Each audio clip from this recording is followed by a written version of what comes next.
সরকারি কর্মকর্তা হিসাবে এটা করতে পারে না। তো আমাদেরকে বিভিন্নভাবে আমাদেরকে হয়রানি করতেছে, ফাইল আটকে দিচ্ছে, ফাইলের বিভিন্ন সমস্যা করতেছে।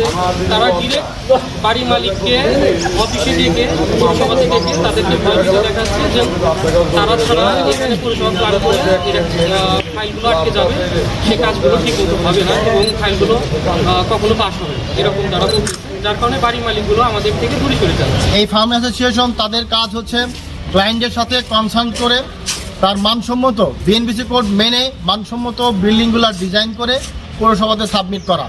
পৌরসভার কাজ হচ্ছে সেই প্ল্যানগুলোতে কোনো ত্রুটি বিচ্যুতি যদি থেকে থাকে তাহলে সেটাকে সরাসরি কনসালটেন্ট ফার্মকে অবহিত করা অথবা সেটাকে অবহিত করা এবং কনসালটেন্ট ফার্ম যেন সেটা ঠিকঠাক করে বিএনবিসি কোড মেনে জমা দেয়।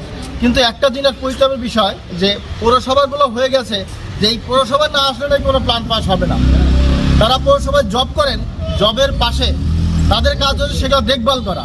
তারাই বলে যাচ্ছেন যে আমরা ইঞ্জিনিয়ার, কোনো ইঞ্জিনিয়ার নাই, আমরা যদি পৌরসভায় কাজ করতে হয় আমাদের দিয়ে কাজ করতে হবে। এটা কি আসলে বিধান? গণপ্রজাতন্ত্রী বাংলাদেশ সরকারের যারা কর্মচারী তারা যদি এরকম অবস্থান হয়, যারা বিভিন্ন প্রকৌশলী বিশ্ববিদ্যালয় থেকে পড়ালেখা করে তারা সব প্রতিষ্ঠানে কাজ করতে চাচ্ছেন, তারা তো সেই পেশায় আর কাজ করতে পারছেন না। ক্লায়েন্টদেরকে বিভিন্ন সময় বিভিন্ন কথা বলে হয়রানি করেন, বলেন যে এটা হয়নি, সেটা হয়নি, এখানে আসলে হবে না। এই যে ভুক্তভোগী, আমরা কিন্তু চাই এই প্রত্যেকটা পৌরসভাকে, বেলকুচি পৌরসভাকে সহযোগিতা করার জন্য আমাদের প্ল্যান পাসের মাধ্যমে যদি এইভাবে যদি হয়রানি করে তাহলে প্ল্যান পাসের যে আমরা সহযোগিতা করি সেটা আমরা আগামী দিনে করব না।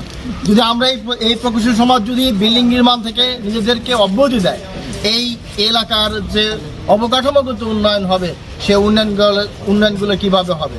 এই উন্নয়নগুলো আমরা ব্যাহত করতে চাই না। আপনার মাধ্যমে যারা দুর্নীতিগ্রস্ত মানুষ তাদেরকে এই জায়গা থেকে অপসারণ করে যারা দুর্নীতি করবে না, যারা সৎ এবং জুলাই অভ্যুত্থানের মাধ্যমে এই বাংলাদেশে কিন্তু একটা নতুন প্ল্যাটফর্ম তৈরি হয়েছে এবং বাংলাদেশ সরকার কিন্তু তারা চাচ্ছে দুর্নীতিমুক্ত একটি সমাজ গড়তে। আমরা তার সহযোদ্ধা, সহজ যাত্রী হতে চাই। আমরা আমাদের কাজ করার সুযোগ তৈরি করে দেন। এর যে ব্যত্যয় ঘটে আমরা হয়তো ভবিষ্যতে আরও বৃহত্তর কর্মসূচিতে বাধ্য হব। দীর্ঘদিন যাবৎ অনৈতিকভাবে, অনিয়মতান্ত্রিকভাবে কাজ করে যাচ্ছে। সেটা হলো মালিক থেকে শুরু করে, উনি যেহেতু পৌরসভায় চাকরি করেন সেই সুবাদে প্রত্যেকটা সাইট ওনার যাওয়ার অধিকার আছে, উনি যায়। উনি গেলে সরাসরি উনি বলেন যে এই প্ল্যান করা এখতিয়ার একমাত্র আমার হাতে প্ল্যান যাবে, আমি অনুমোদন করে দেব, আমার ছাড়া কোনো প্ল্যান অনুমোদন হবে না। এই মর্মে প্রত্যেকটা বাড়িওয়ালার কাছ থেকে ন্যূনতম একটি হিসাব দিয়ে মাঝে মাঝে তারা দেখা যায় একটা বিল্ডিং অনুমোদন করতে যদি 20,000 টাকা লাগে, উনি ওখান থেকে 5,000 টাকা নিয়ে আসেন। নিয়ে এসে ওই ভুক্তভোগী মালিকের সাথে আর কোনো যোগাযোগ হয় না এবং তারাও যোগাযোগ করে না। সাধারণ মানুষ তারা মনে করে আমার বিল্ডিং বোধহয় অনুমোদন হয়ে গেছে, কারণ যেহেতু বেলকুচি পৌরসভার অমকে এসে কাগজপত্র নিয়ে গেছে। আমি অত্যন্ত দুঃখের সাথে আপনাদেরকে জানাচ্ছি যে আমাদের পৌরসভায় এমনও কতগুলো ফাইল আছে 3 বছর 4 বছর যাবৎ সেই ফাইলগুলো তারা উড্ড করে না, তারা তোলে না, অযথা অমকে নাই, তমকে নাই, এই সমস্যা ওই সমস্যা। কিন্তু কোনো কনস্ট্রাকশন ফার্মে যারা ড্রয়িং করেন তাদেরকে তারা লিখিত কোনো অভিযোগ দেন না। এই লিখিত অভিযোগ না দেওয়ার কারণে আমরা জানতে পারি না। যখন তাদেরকে তারা অনৈতিকভাবে সুবিধা গ্রহণ করে, যারা অনৈতিক সুবিধা দিতে পারেন তাদের ফাইল চুপ করে অনুমোদন করে দেন, কিন্তু আমাদের ফাইল দীর্ঘদিন যাবৎ করে রাখেন। এবং বেলকুচি পৌরসভাকে উনি একমাত্র প্রাইভেট লিমিটেডে পরিণত করেছেন। প্রত্যেকটা দেওয়ালে ওয়ানে বিভিন্ন এলাকায় বেলকুচি, কামারখন্দ, চৌহালি, এনায়েতপুর বিভিন্ন গুরুত্বপূর্ণ মোড়ে তারা ওয়াল রাইটিং করেছেন। বেলকুচি পৌরসভা হইতে প্ল্যান অনুমোদন, সয়েল টেস্ট, মাটি পরীক্ষা যাবতীয় কাজ সম্পন্ন করা হয়। এটা সরকারি বিধিমতো এক বহির্ভূত এবং সরকারি আইন অনুযায়ী লেখা আছে যে কোনো প্ল্যান প্রণয়নের সাথে পৌরসভার কোনো কর্মচারী কোনো ক্রমে জড়িত থাকতে পারবে না। সেটা প্রমাণক হিসেবে এই দেখেন এইভাবে উনি রাইটিং করেছেন প্রত্যেকটা ওয়ালে দেওয়ালে। এটা কোন আইনে উনি এটা করেন? এবং উনি প্রকৃতপক্ষে কোনো ড্রয়িং করার অধিকার রাখে না।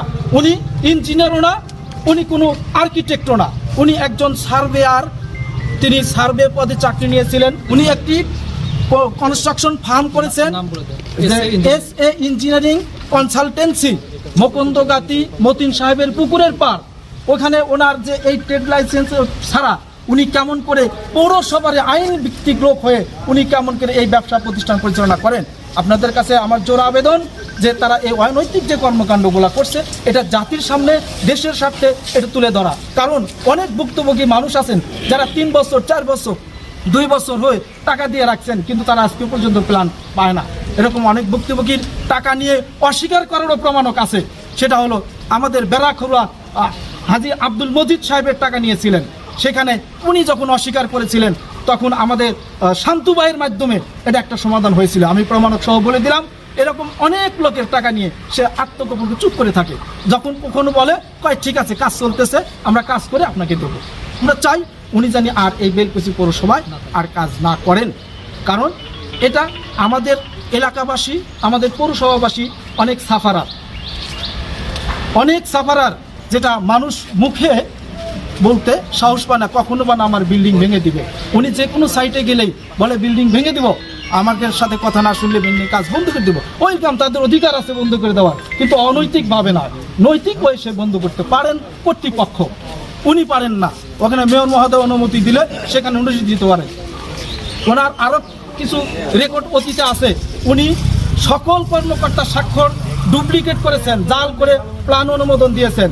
তৎকালীন মরহুম জনাব আলহাজ মফিজউদ্দিন খান লাভ সাহেবের মেয়র থাকাকালীন ওনার স্বাক্ষর জাল করেন। উনি সহকারী ইঞ্জিনিয়ার স্বাক্ষর জাল করেছেন। কে? তৎকালীন মেয়র ছিলেন জনাব আশানুর বিশ্বাস, উনি ওনাকে শোকজ দিয়েছিলেন, সেটা অফিসে সংরক্ষিত আছে। শোকজের প্রেক্ষিতে উনি জবাবের মাধ্যমে যে কোনো মুসলিকা দিয়ে উনি আবার বিদ্যমান আছেন।